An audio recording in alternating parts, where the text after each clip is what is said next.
Lord. मेरे विश्वास से आप सब लोग परमेश्वर में आनंदित हैं। जीवन की कोई भी परिस्थिति आपके मुंह की खुशी को चुराने के लिए परमेश्वर ने मौका नहीं दिया, इसलिए परमेश्वर को धन्यवाद करिए। बीता हुआ हफ्तों से परमेश्वर की वचन से सीखना, मनन करना हमारे व्यक्तिगत जीवन के लिए आशीष है करके हम विश्वास कर रहे हैं। आज हम मिलकर भजन संहिता 9 से कुछ बातों को सीखेंगे। भजन संहिता 9 एक स्तुति की भजन संहिता है। बड़ी खुशी के एक मौका पर दाऊद ने लिखा हुआ एक भजन संहिता है। परमेश्वर ने किया हुआ अनगिनत भलाइयों का वर्णन इसका एक एक अध्याय में लिखा है। एक एक वचन में दाऊद अपने जीवन में खुशी से भरकर परमेश्वर की प्रति धन्यवादित होकर लिखा हुआ वचन है। इसको जो पढ़ने के टाइम पर हमारे अंदर भी खुशी से उमड़ जाती है। इसका पहला वचन ऐसे लिखते हैं, हे यहोवा परमेश्वर, मैं अपने पूर्ण मन से तेरा धन्यवाद करूंगा। मैं तेरे सब आश्चर्य कामों का वर्णन करूंगा। मैं तेरे कारण आनंदित और प्रफुल्लित होऊंगा। हे परम प्रधान, मैं तेरे नाम का भजन गाऊंगा।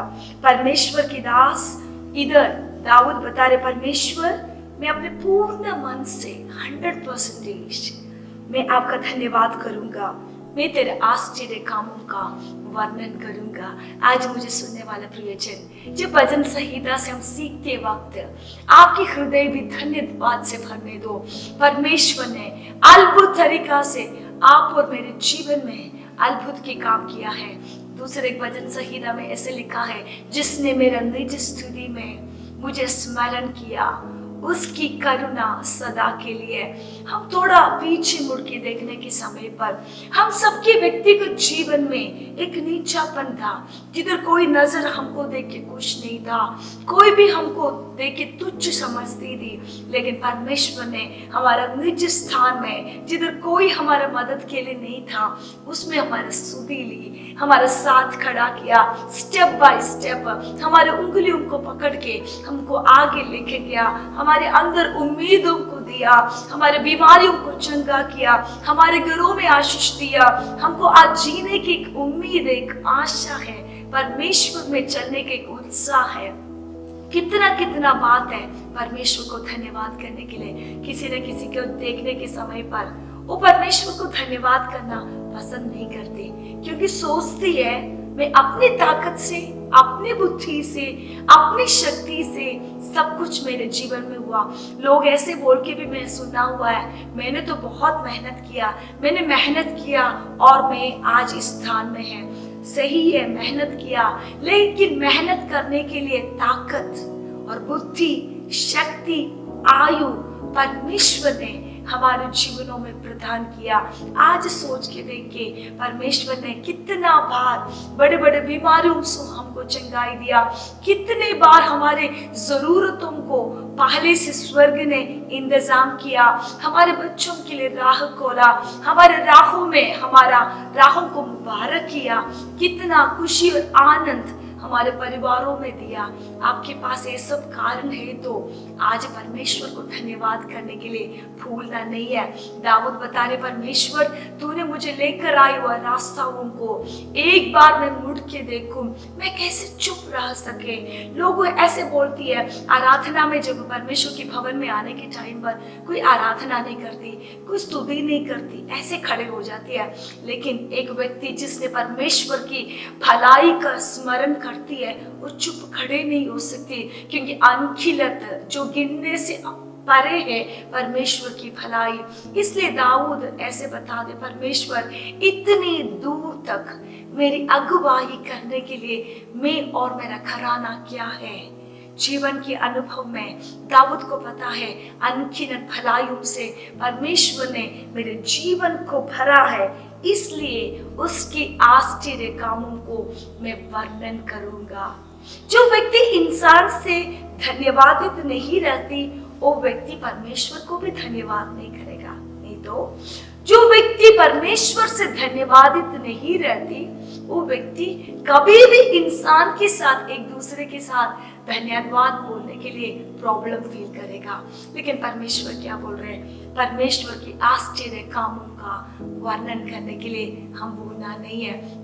एक स्तुति और प्रशंसा, धन्यवाद करने वाला व्यक्ति के जीवन में परमेश्वर क्या क्या नहीं कर सकती है। इस भजन संहिता की शुरू से लेकर लास्ट आयत तक जब हम पढ़ने के टाइम पर एक एक वचन स्तुति और प्रशंसा करने से हमारे जीवन में क्या होती है, इसके बारे में लिखा है।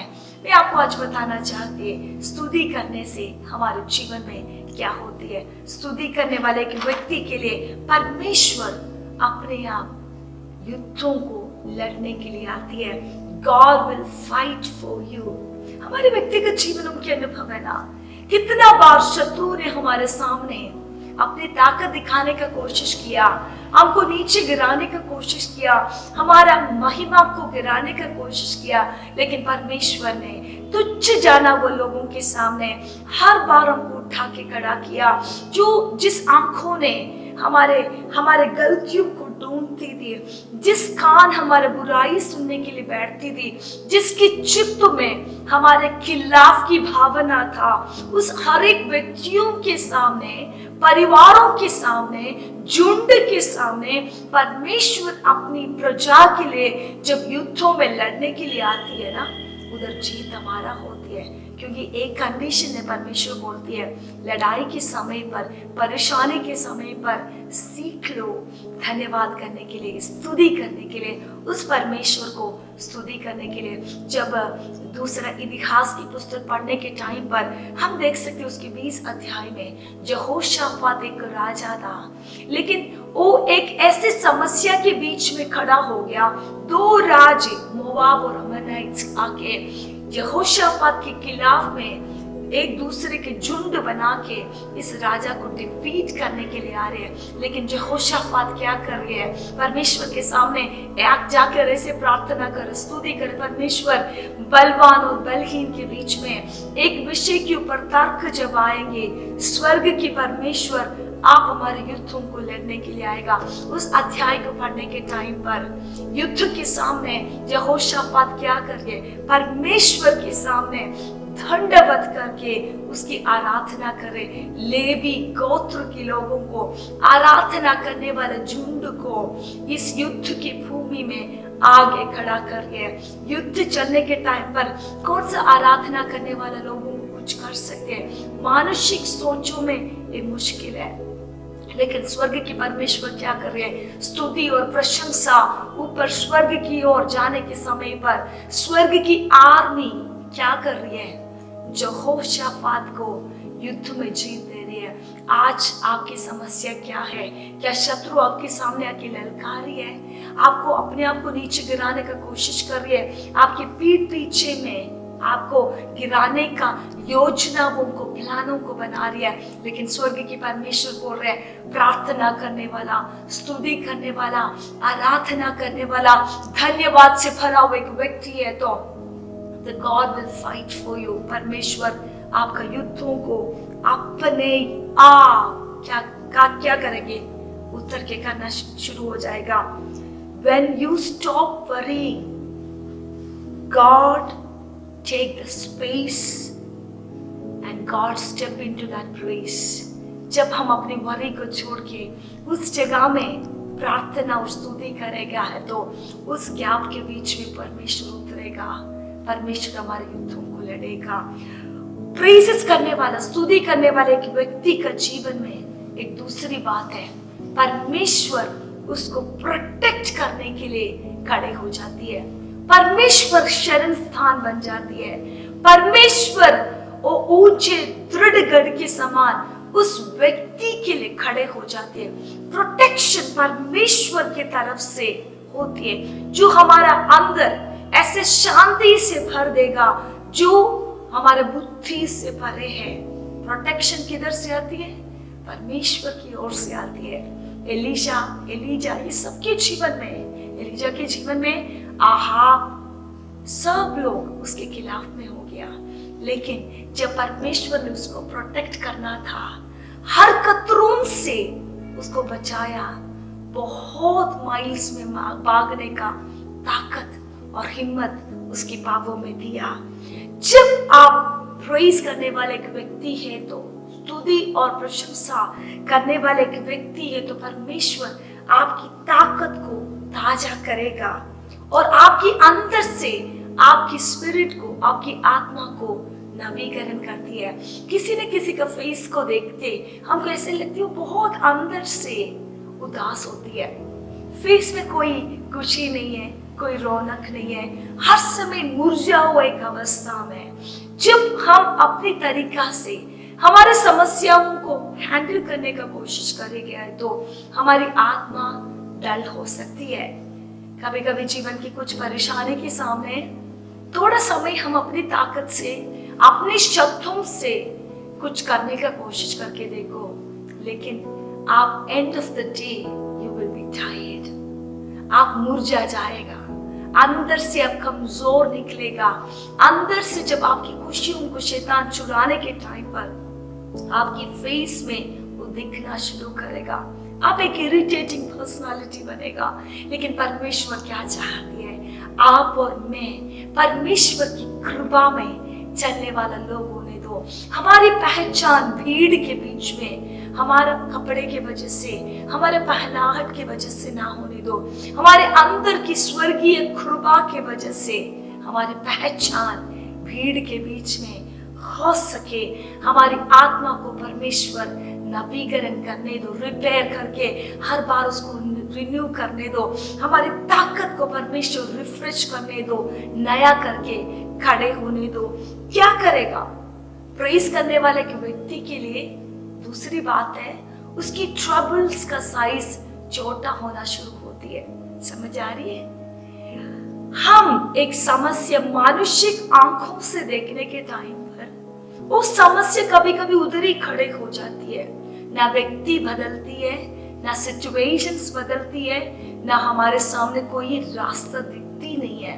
लेकिन आराधना, स्तुति और प्रशंसा करने वाले एक व्यक्ति के लिए समस्या क्या होना शुरू होती है?